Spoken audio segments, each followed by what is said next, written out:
गताः, वयं तु सर्वत्र अन्वेषणं कृतवन्तः। अस्माकं प्रतिवेशिगृहे सत्यनारायणपूजा भवति स्म। वयं तत्र गतवन्तः, पूजा समाप्य प्रसादमपि स्वीकृतवन्तः। अस्तु, अत्र अस्ति प्रसादः, भवन्तः अपि स्वीकुर्वन्तु। अस्तु, परन्तु कोऽयं सत्यनारायणः? भवान् न जानाति किं? चिन्ता मास्तु। सत्यनारायणकथाम् अधिकृत्य निर्मितं चलच्चित्रं पश्यामः। अनन्तरं कदाचित् पश्यामः। अनन्तरम् अधुना एव पश्यामः। भक्त्या श्रद्धया कोऽपि जनः इष्टं फलं प्राप्नोति इति चलच्चित्रे निरूपितमस्ति। यथा सर्वे अवगन्तुं शक्नुवन्ति तथा संस्कृतभारत्या संस्कृतेन एतत् चलच्चित्रं निर्मितमस्ति। श्री सत्यनारायणाय नमः।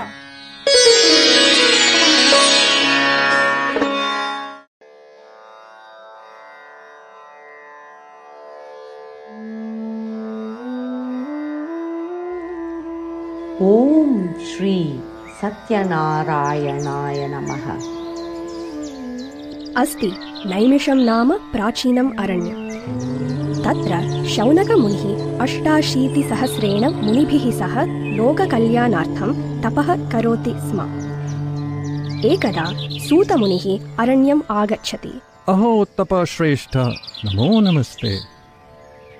नमो नमः शौनकमुनये, अपि नाम तपोभिर्वर्धते? आं महर्षि, वयं तु लोककल्याणार्थं तपश्चरामः, तथापि मानवानां कष्टानि न न्यूनीकृतानि।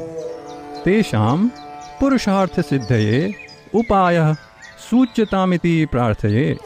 भवान् मानवोद्धारणाय निस्वार्थं प्रश्नं कृतवान्। एकदा नारदमुनिः अपि महाविष्णुम् एतं प्रश्नं पृष्टवान्। महाविष्णुना प्रोक्तं समाधानं कथयामि, शृणु तावत्। अहो भाग्यम् अस्माकम्। कृपया सावधानं श्रूयताम्। विविधेषु लोकेषु सञ्चरन् कदाचित् नारदमुनिः भूलोकं प्राप्तवान्। तत्र दुःखम् अनुभवतः जनान् दृष्टवान्। नारायण नारायण, अहो बता, अत्र जनाः दुःखसागरे नितान्तं निमग्नाः। केचन बुभुक्षया पीडिताः, अन्ये विविधैः रोगैः, नैके कामक्रोधादिभिः अन्धाः जाताः। नारायण नारायण, ते खलु पूर्वजन्मनि कृतानां कर्मणां फलम् एव अनुभवन्ति इति जानामि। तथापि तेषां परिस्थितिं दृष्ट्वा कस्य वा हृदयं न दूयेत्। मानवानां साहाय्यं निश्चयेन करणीयं, परन्तु किं कर्वाणि? तेषां दुःखस्य निवारणं कथं भवेत्? सर्वलोकत्राता महाविष्णुः एव सर्वं जानाति, तमेव पृच्छामि। नारायण नारायण। नारायण नारायण, जगन्नाथाय नमः, वासुदेवाय नमः, दयानिधये नमः। भद्रं ते मुने नारद, बहुकालानन्तरं ननु भवतः वैकुण्ठागमनं। वत्स, कथय, किमर्थम् आगतोऽसि?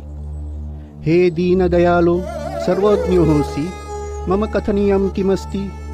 तथापि याचे, त्वमेव मम आश्रयः खलु। निस्सङ्कोचं पृच्छतु नारद। हे भगवन्, भूलोके मानवाः संसारसागरे विविधानि कष्टानि अनुभवन्ति। कथं सर्वे निरामयाः स्युः? कुत उपशमनं प्राप्नुयुः? अस्ति कश्चित् सुलभोपाय? नारद, अथ किं?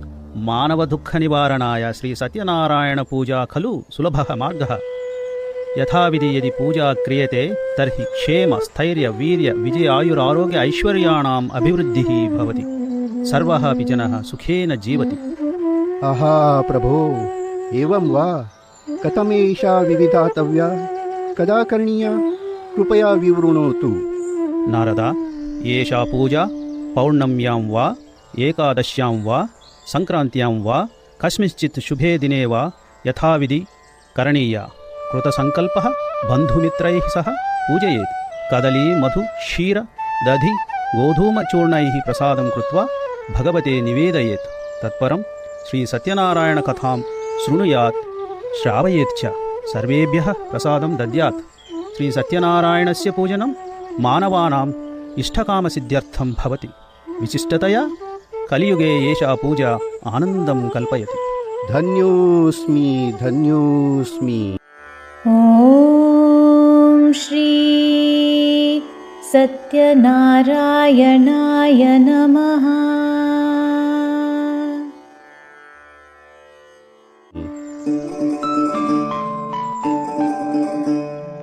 हे मुनयः, ये जनाः श्रीसत्यनारायणपूजां पूर्वं कृतवन्तः तेषां कथाम् अहम् इदानीं वदामि। अवहिताः स्मः मुनिश्रेष्ठ। कदाचित् काश्यां कश्चन ब्राह्मणः वसति स्म। सः पण्डितः आसीत्, परन्तु परमदरिद्रः। प्रतिदिनं भिक्षार्थं सर्वत्र अटति स्म। एकदा भगवान् श्रीसत्यनारायणः वृद्धब्राह्मणस्य वेषं धृत्वा तस्य पुरतः समागतः। भद्रन्ते भो दीनदर्शन, किमिदं, किमर्थम् अटति भवान्? किं ब्रवीमि वर्य, दरिद्रोऽहं, मम पाण्डित्यं धनं न सम्पादयति, अतः भिक्षार्थं प्रतिदिनम् अटामि। हन्त, अति कष्टमनुभवति भवान्, परन्तु कष्टविमोचनार्थं कश्चिदुपायः अस्ति। कः उपायः? कृपया सूचयतु श्रीमन्। विप्रवर्य, श्रद्धया पूज्य श्रीसत्यनारायणं दारिद्र्यात् शीघ्रमेव विमोच्यसे। वृद्धब्राह्मणः श्रीसत्यनारायणपूजाविधेः विवरणं करोति। धन्योऽस्मि धीमन्, यथोपदेशं श्रीसत्यनारायणं पूजयामि। भिक्षार्थं यत्किमपि प्राप्नोमि तेनैव पूजाविधिं साधयामि। शुभमस्तु। एतया पूज्य भवान् चिरकालं सन्तोषेण जीवति। ब्राह्मणः आदिनम् उपवासं कृत्वा भिक्षार्जितेन द्रव्येण श्रीसत्यनारायणपूजां कृतवान्।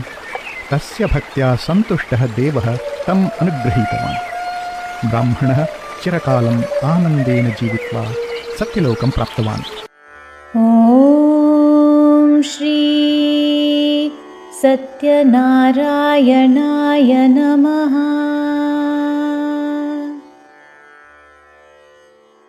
अपारा करुणा भगवतः नारायणस्य।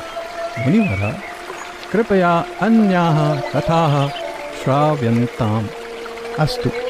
कश्चित् कुठारिकः काष्ठानि विक्रीय काश्यां जीवनं कल्पयति स्म। तस्य कथां शृण्वन्तु तावत्। काष्ठं काष्ठं काष्ठं क्रीणन्तु। अहो कियत् औष्ण्यं।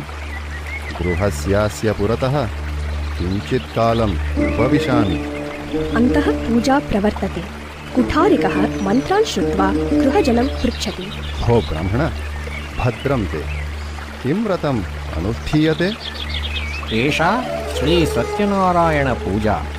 अस्याः अनुष्ठानेन दारिद्र्यं मे निवारितम्।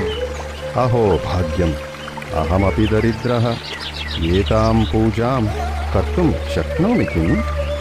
निश्चयेन कोऽपि जनः श्रीसत्यनारायणपूजां कर्तुं शक्नोति।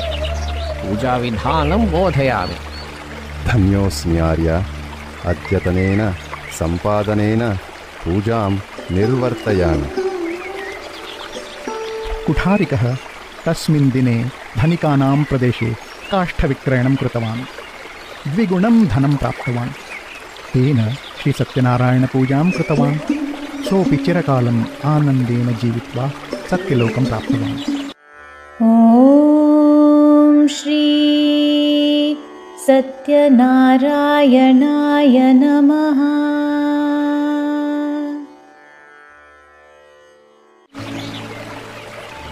हे मुनयः, अहम् इदानीम् अन्यां कथामेकां श्रावयामि। वयं तु श्रोतुकामाः मुनिश्रेष्ठ। पुरा उल्कामुखनाम राजा आसीत्। सः सत्यव्रतः विष्णुभक्तः च। प्रतिदिनं मन्दिरं गत्वा ब्राह्मणेभ्यः सश्रद्धं दानं करोति स्म। तस्य पत्नी अपि सुशीला भक्ता च आसीत्। एकदा राजा उल्कामुखः पत्न्या सह भद्रशीलानदीतीरे श्रीसत्यनारायणपूजां करोति स्म। तदा साधुनामकस्य वणिजः नौका तयोः समीपे आगच्छत्। साधुः राजानं दृष्ट्वा नौकातः अवतीर्य राज्ञः समीपं सादरम् उपागतः। नमस्करोमि राजन्, भवान् भक्त्या श्रद्धया च अत्र किं करोति इति मम जिज्ञासा। हे वणिक्, अहं सन्तानहीनः सत्पुत्रप्राप्त्यर्थं श्रीसत्यनारायणव्रतम् आचरामि। तदङ्गत्वेन एतां पूजां पत्न्या सह करोमि। नन्वेवम्, अहमपि सन्तानहीनः, अहमपि श्रीसत्यनारायणपूजां कर्तुम् इच्छामि। साधु साधु, व्रतविधानं बोधयामि। उल्कामुखः श्रीसत्यनारायणपूजाविधेः विवरणं करोति। अनुगृहीतोऽस्मि। लीलावती, अयि लीलावती। ओ शोभनमार्य, पाद्यमार्घ्यं च आनयामि। अद्य राजा उल्कामुखः भद्रशीलानदीतीरे सन्तानप्राप्त्यर्थं श्रीसत्यनारायणपूजां करोति स्म। तत्र तेन सह मिलितवान्। सः दयालुः, मामपि तां पूजाविधिं बोधितवान्। एवं वा, आवयोः सौभाग्यं। कदा पूजां करवाव? श्रीसत्यनारायणकृपया यदा सन्तानप्राप्तिः भवति तदा करिष्यावः। इदानीं भोजनं परिवेशयतु। केषाञ्चित् मासानाम् अनन्तरं लीलावती सुन्दरीं पुत्रीं प्रसूतवती। कलावती इति तस्याः नामधेयं तौ दम्पती कृतवन्तौ। स्वामिन्, भगवतः कृपया कलावती आगत्य आवयोः जीवनवाटिकां प्रफुल्लितवती। यथा आवां सङ्कल्पितवन्तौ तथा श्रीसत्यनारायणपूजाम् अधुना करवाव किम्? अयि, इदानीं तु सा लघ्वी बालिका। अत्र भवती तस्याः पोषणे निरता। अहमपि वाणिज्ये व्यापृतः। यदा तस्याः विवाहः भविष्यति तदा वैभवेन करिष्यावः। का हि त्वरा? गच्छता कालेन कलावती वर्धमाना सुन्दरी युवती सञ्जाता। साधुः तस्याः उचितवरस्य अन्वेषणार्थं सर्वत्र दूतान् प्रेषितवान्। काञ्चनानगरतः सुन्दरं वरमेकं चितवान्। तेन सह पुत्र्याः विवाहं साडम्बरं कारितवान्। किन्तु तदा अपि श्रीसत्यनारायणपूजा साधुना न अनुष्ठिता। पूर्वं कृतं पूजासङ्कल्पं विस्मृतवान्। अनेन कुपितः श्रीसत्यनारायणः तं शप्तवान्। एकदा साधुः जामात्रा सह वाणिज्यार्थं रत्नसारनगरं गतवान्। जामातः चन्द्रकेतोः रत्नसारपुरं बृहत् अस्ति। अटित्वा श्रान्तः अस्मि। आगच्छतु, वृक्षछायायाम् उपविशाव।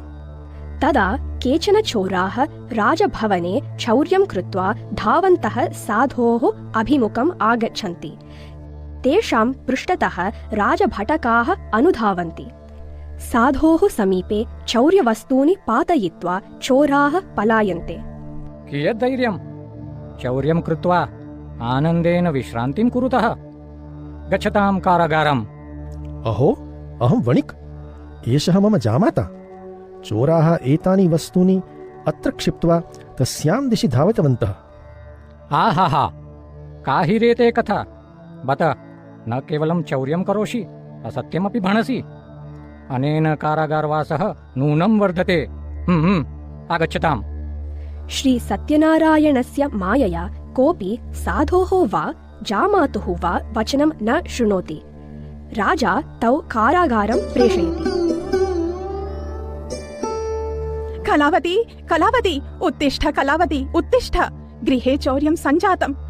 पतिमहाशयौ गृहे नास्तः इति ज्ञात्वा प्रायः चोराः आगतवन्तः।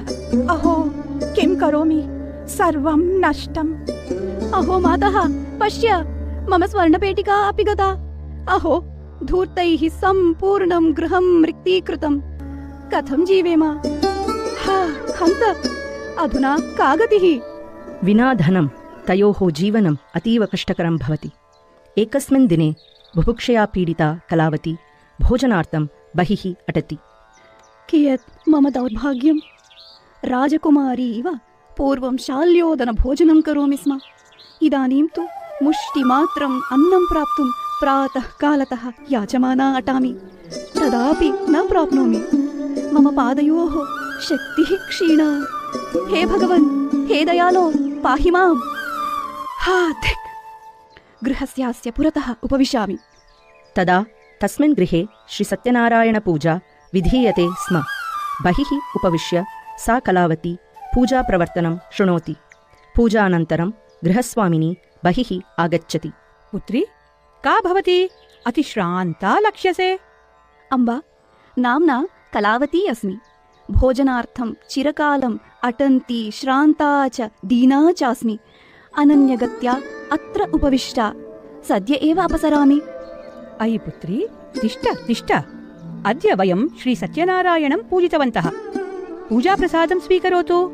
अहो, मम भाग्यमेतत्। बुभुक्षानिवारणाय स्वयं भगवान् मार्गं कल्पयति। कृपया मम मात्रे अपि प्रसादं ददातु। अवश्यं पुत्री, स्वीकरोतु। कलावती प्रसादं स्वीकृत्य स्वगृहं गच्छति। कलावती, कुत्र गतवती? सायङ्कालः सञ्जातः, भवती गृहं न प्रत्यागता इति चिन्ताक्रान्ता आसम्। चिन्ता मास्तु मातः। कुत्रचित् श्रीसत्यनारायणपूजा आसीत्। पूजा समाप्तिपर्यन्तं स्थितवती। अम्बा, भवती अपि तदिदं श्रीसत्यनारायणपूजाप्रसादं स्वीकरोतु। भवती अपि बुभुक्षिता अस्ति किल? अहो, इदानीं स्मरामि। भवत्याः जननात् पूर्वं तव पिता अहं च श्रीसत्यनारायणपूजां कर्वावहै इति सङ्कल्पितवन्तौ, किन्तु न कृतवन्तौ। प्रायः तदेव अस्माकं पतनस्य कारणं स्यात्। गृहाणप्रथमम् अहं पूजाविधिं ज्ञातवती। वयमपि पूजां करिष्यामः। लीलावती पुत्र्या सह बन्धुमित्रैः सह च पूजां करोति। तया सन्तुष्टः श्रीसत्यनारायणः चन्द्रकेतुमहाराजस्य स्वप्ने प्रादुर्भूय साधुं तस्य जामातरं च कारागारात् विमोचयितुम् आज्ञापयति। भो वणिक्, क्षमस्व ममापराधम्। अहं निर्दोषौ त्वां तव जामातरं च कारागारे निबद्धवान्। ह्यः श्रीसत्यनारायणः मम स्वप्ने मया कृतं दोषं सूचितवान्। भवतः धनं वस्त्राणि च प्रतिदास्यामि। मम उपायनानि च सर्वं स्वीकृत्य जामात्रा सह सन्तोषेण स्वनगरं गच्छतु। साधुः तस्य जामाता च आनन्देन स्वगृहं प्रति प्रस्थितौ। ॐ श्री सत्यनारायणाय नमः।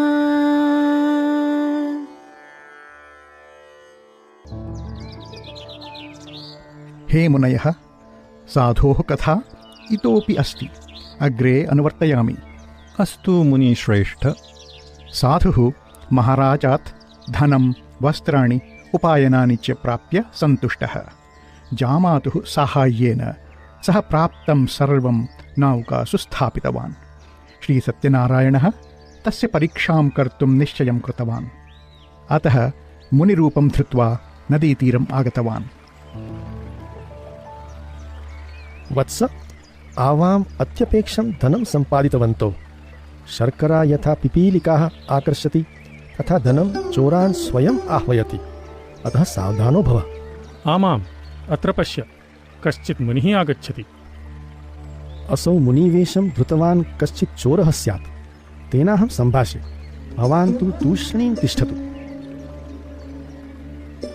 आयुष्मन्, भद्रमस्तु। अपि सर्वं निरामयम्? किमस्ति नौकायाम्? भो ब्राह्मण, किमर्थं पृच्छति? मम वस्तूनि अपहर्तुम् इच्छति किम्? नौकायां बहुमूल्यानि वस्तूनि न सन्ति। केवलं लतापत्रादिकमेव विद्यते। अन्यत्र गच्छतु। लतापत्रादिकमेव वा? तथास्तु। मुनिः किञ्चित् दूरं गत्वा ध्याने मग्नः भवति। साधुः नौकां प्रविशति।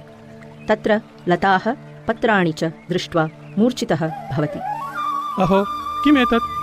पुनः दौर्भाग्यं? श्वशुर, हे श्वशुर, उत्तिष्ठ।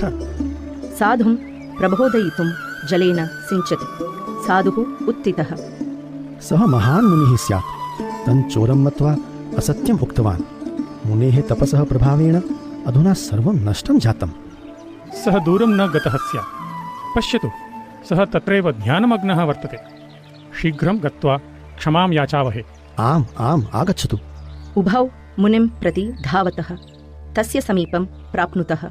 हे महापुरुष, मया अपराधः कृतः। कृपया आवाम् अनुगृह्णातु। साधो अश्रुप्रवाहः मास्तु। भवान् श्रीसत्यनारायणपूजां करोमि इति सङ्कल्पं कृत्वा अपि एतावत्पर्यन्तं तां पूजां न कृतवान् एव। तदेव तव दुःखस्य कारणम्। हे प्रभो, अधुना अवगच्छामि। देवाः अपि भवतः महिमानं पूर्णतया न ज्ञातुं शक्नुवन्ति। अहं तु पामरः, तावतीं महतीम् आशां कथं धरामि। हे कृपासागर, मां पाहि। यानि कानि च पापानि जन्मान्तरकृतानि च तानि सर्वाणि नश्यन्तु। रक्ष रक्ष नारायण। श्री सत्यनारायणः साधोः भक्त्या सन्तुष्टः भवति। अस्तु, तव नौकां गच्छ, सर्वमङ्गलानि भवन्तु। साधुः जामाता च पुनः नमस्कारं कृत्वा गच्छतः मुनिः अपि अदृश्यः भवति। जामातः पश्य, पुनः धनं प्राप्तवन्तौ। श्री सत्यनारायणाय नमः। उभौ गृहं प्रति नौकायानेन गच्छतः। नमस्ते अम्बा। भवत्याः पतिः जामाता च गृहं प्रति आगच्छतः। अहो भाग्यं, दिष्टया वर्धसे, चिरकालं जीवेः। कलावती, रे कलावती, श्री सत्यनारायण पूजां समापितवती किम्? भवत्याः पतिः पिता च आगच्छतः। आवां नदीतीरे तयोः स्वागतं करवाव। मातः मधुरं वणति, शीघ्रं पूजां करोमि। सत्यनारायणपूजां कुर्वतीं कलावतीं लीलावती पृच्छति। कलावती त्वरया पूजां करोति, परन्तु पत्या सह मेलनं चिन्तयन्ती प्रसादं भोक्तुं विस्मरति। मात्रा सह वेगेन नदीतीरं प्राप्नोति। अनेन श्रीसत्यनारायणः कुपितः भवति। तस्य मायया जामातुः नौका अदृश्या भवति। कलावती खिन्ना सती रोदिति। जामातः, जामातः, क्वनु खलु भवान्? क्व वा नौका? किम् इयमपि श्री सत्यनारायणस्य परीक्षा? हे भगवन्, दयां कुरु। अहं प्रति पौर्णमी श्री सत्यनारायण पूजां करोमि। भवतः करुणा भवेत्। हे साधो, तव पुत्री पूजायाः प्रसादं न स्वीकृतवती, अतः दोषः सञ्जातः। क्षमस्व प्रभो, अहम् इदानीमेव गृहं गत्वा प्रसादं स्वीकरोमि। सा शीघ्रं गृहं गच्छति। प्रसादं भुक्त्वा नदीतीरं पुनरागच्छति। तत्र पतिं तस्य नौकां च दृष्ट्वा सन्तोषम् अनुभवति। सर्वे मिलित्वा गृहम् आगच्छन्ति। यथा साधुः सङ्कल्पितवान् तथा ततः आरभ्य प्रतिपौर्णमी श्री सत्यनारायण पूजां कृतवान्। सः इहलोकसुखानि सर्वाणि अनुभूय मोक्षं प्राप्तवान्। ॐ श्री सत्यनारायणाय नमः।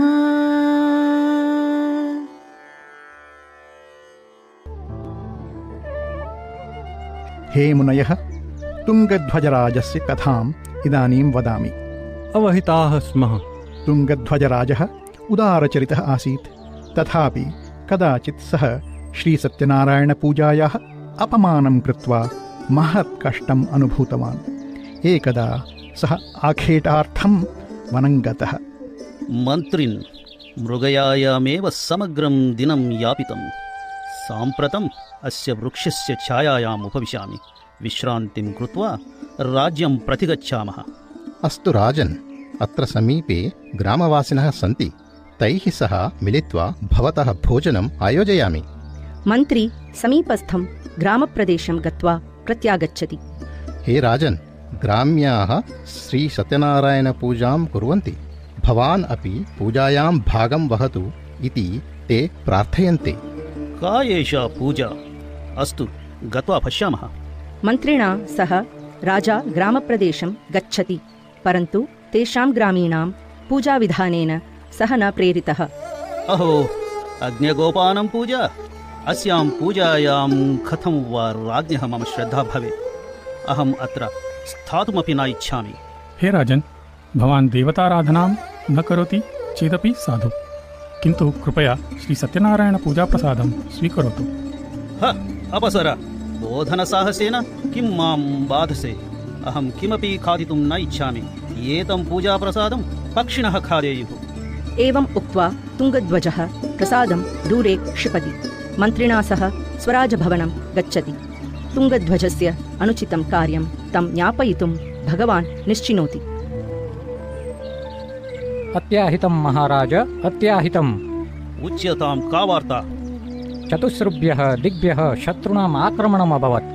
तैः सह युद्धं कृत्वा भवतः सर्वे पुत्राः वीरमरणं प्राप्तवन्तः। अहो वत्साः, कुत्र सन्ति शत्रवः? स्वराज्यगमनात् पूर्वं तान् संहरामि। ते कोशगृहात् सर्वम् अपहृत्य पुनर्गतवन्तः। अहो सर्वं विनष्टं। हे भगवन्, किमर्थं मां दण्डयति? क्षम्यतां महाराज, वनवासीनां श्रीसत्यनारायणपूजायाः अपमानं कृतम्। एतस्याः दुरवस्थायाः कारणं तदेव इति मम अभिप्रायः। सत्यं सचिव, अहं गर्वेण तेषां पूजां तिरस्कृतवान्, भगवत्प्रसादमपि निराकृतवान्। अहो घोरं पापं कृतवान्। पुनः वनं गत्वा तेषाम् अन्वेषणं करवाव, क्षमाप्रार्थनाम् अपि करवाव। आम्, आगच्छ, शीघ्रं गच्छाव। तुङ्गध्वजः वनवासिभिः सह मिलित्वा श्रीसत्यनारायणपूजां यथाविधि कृतवान्।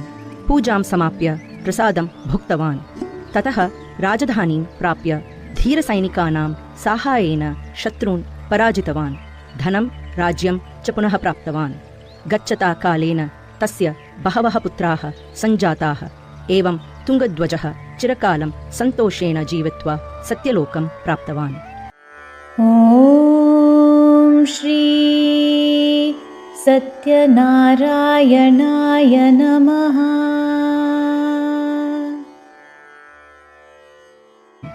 महामुनयः, एषा श्रीसत्यनारायणपूजा कलियुगे प्रत्यक्षं परिणामं ददाति।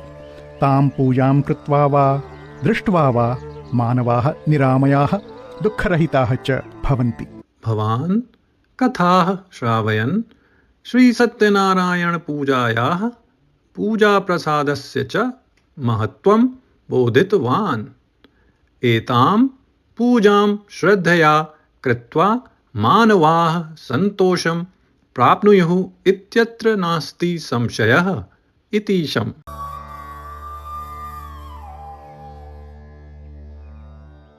आदिदेवं जगत्कारणं श्रीधरं लोकनाथं विभुं व्यापकं शङ्करं सर्वभक्तेष्टदं मुक्तिदं माधवं सत्यनारायणं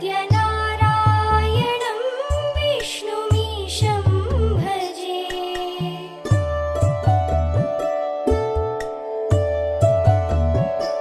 सर्वदा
सत्यनारायणाय नमः।